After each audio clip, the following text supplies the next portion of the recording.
G'day Moth Squad, it's your boy Parcival here for a new convention video. As you've probably seen, this convention video was about CanFURence, which is a furry convention down in Ottawa. So for today, I will be presenting a little maidraid, some fursuit dance, and overall a little critique at the end if you want to stick around for that. So without further ado, please enjoy, sit back, relax, and grab a snack.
It's crazy seeing both my cameras just fucking gaming at me.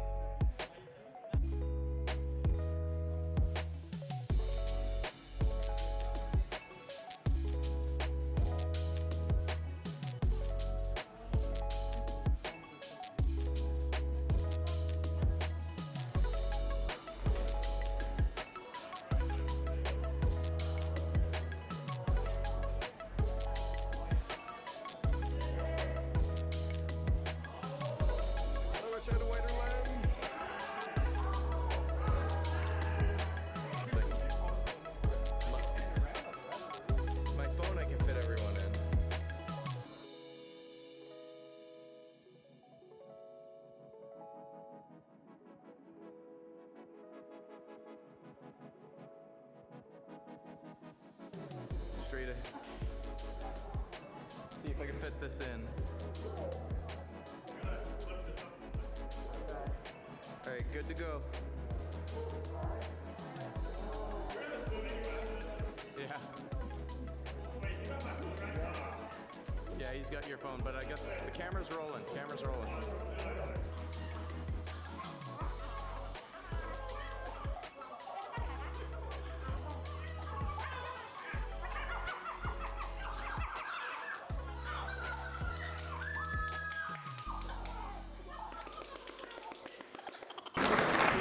So as the pond slowly comes to its end, it is with a mix of emotions that I announce my decision to step down as your convention chair after 6 incredible years.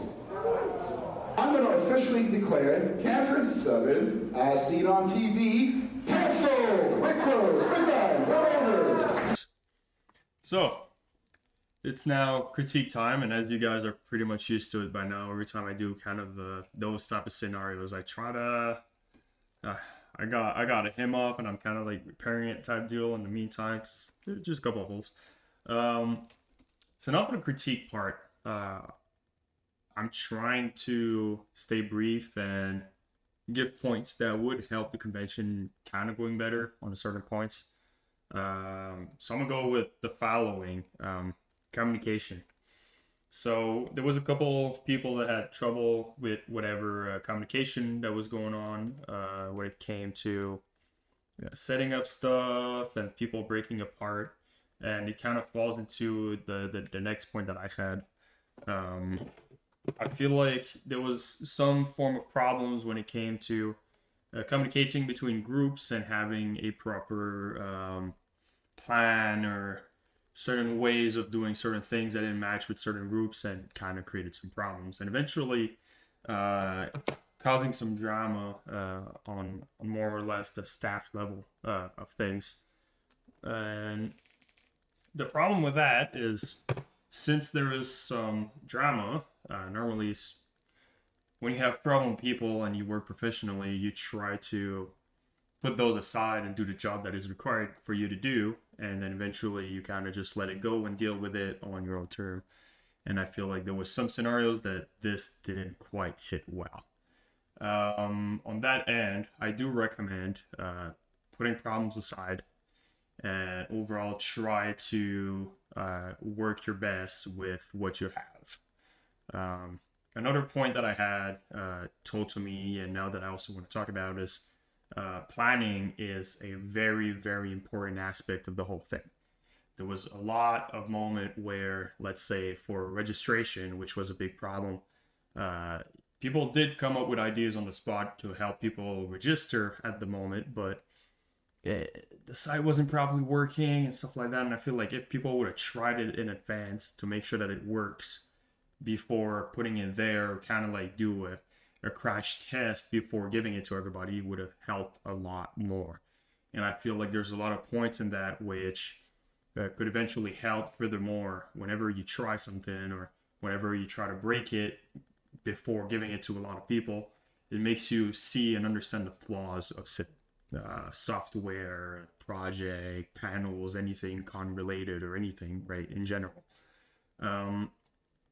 Another thing that was maybe or maybe not, and I wasn't sure about it, contractually, the whole mask policies was causing a lot of disturbance with a lot of people. And I don't know if this was related to the whole contract of said plan whenever they came to do the whole thing. They probably signed during COVID, and I think that's what kind of created some problems. But where I'm really heading towards is telling people to put masks on non-con ground, and I know that some people that wasn't part of the convention got told to put on some masks, even though they weren't on convention ground. That was one of the big things that I feel need to kind of be addressed here in terms of just in general people suffocate, and telling fursuiters to put on masks was a little bit problematic, which I told a lot of people not to because I didn't want to have to do first aid on a lot of people, which don't put a mask under this very expensive mask because you will suffocate, overheat, and probably fucking die, and I don't want that on. All right, so another point, bed bugs problem. I know that's out of the convention staff problems, but whenever you go to convention, that's more to like the people attending. Whenever you go to convention, before going to anything, like in your bedroom or hotel room or anything, inspect it. Inspect your rooms. Make sure that there's nothing broken, because if you don't do, and the hotel staff figure things out, they will put the blame on you and make you pay for it even though you didn't break it. But if you go in your room when you arrive, analyze the whole room, make sure there's no bed bugs, anything broken, and then eventually you'll figure out that, oh, maybe something was broken, but I was there before. Well, you won't be blamed for said broken thing because you advised them as soon as you arrived. which is a very, very big advice for travel and anything like this. So yeah, anybody that attended CanFURence, be careful with bed bugs. And other than that, please, whenever you go to convention, travel, and everything, analyze and take photos of worst case scenarios of the hotel room as you arrive to help yourself and put yourself in a better situation. Another point here that I had was for the scheduling. So everything that was like panels, everything like that, the website. What was told to me was the schedule that they give to everybody was mainly the staff schedule, which was pretty much an Excel sheet that they just grabbed and slapped on their website, which was very counterintuitive, and people were kind of struggling to understand how it worked, which was not user-friendly all that much. Personally, I don't mind. I work with Excel sheet, but overall, people struggle with it, which ended up making other people make their own schedule and sharing it to other groups and stuff like that. And shout out to Links for making an awesome VR chat related template for the schedule and helping people have a better schedule and understanding of what was happening and when. Another problem that I saw that kind of caused people to be less interested about the convention was the panel diversity. There wasn't all that much. I know it was a lot of social related stuff. There was a lot of meets though, but nothing like panels, how to make fursuit. There was one though, but it wasn't that long. Maybe a bigger diversity next time. I know y'all are limited with the amount of rooms that there was, but bringing a lot more activities related panels would be a lot more interesting for people to either show up, see this, try games, and eventually kind of just want more afterwards, which is always what you want. You want to bring more people. You want to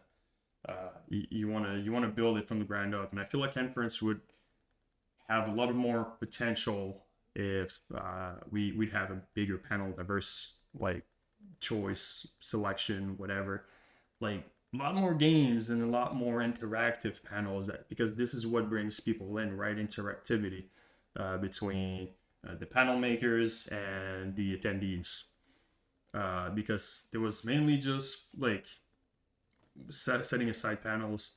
Activity wise, it was mainly just like little, like, you know, there was the dance comp. I'm gonna get more into that afterwards. It was a dance competition. There was Fursuit games. But what would you do with the rest of the 70 to 60% of people that didn't have fursuits or didn't have anything? They just kind of attend and they can't really do much because the panels are centered a lot about fursuits and not just attendees. So yeah, bring more activities and panel diversity. That's a big point right there.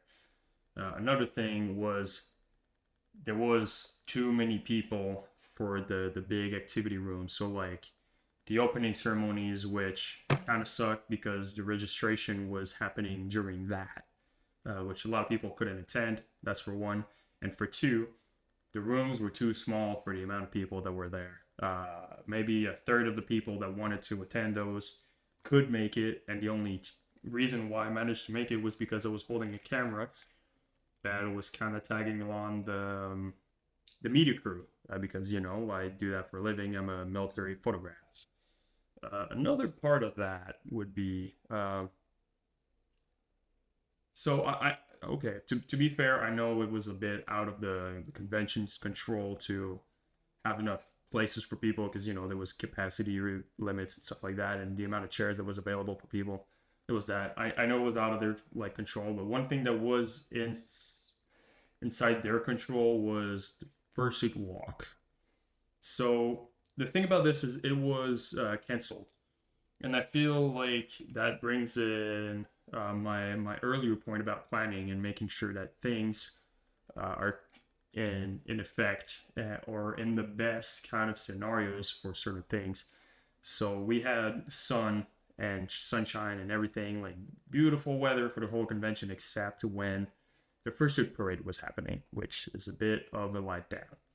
I feel like if the people that were making the schedule and everything would have looked at the weather and tried to make sure that it happens when there was no rain, which was pretty much the whole weekend except that time, it would have probably worked out a lot better, and people would have had basically a better time, because if you make interior activities as it's raining and exterior activities as it's, you know, sunshine and rainbows and everything like beautiful outside, it would have helped a little bit. So that's for my little critique, is plan, try it. If it works, keep it. If it doesn't, adapt it and overcome those problems, and eventually I feel like this convention could become a lot better over time. So Steluck DX or Parcival or Mothman, peace out.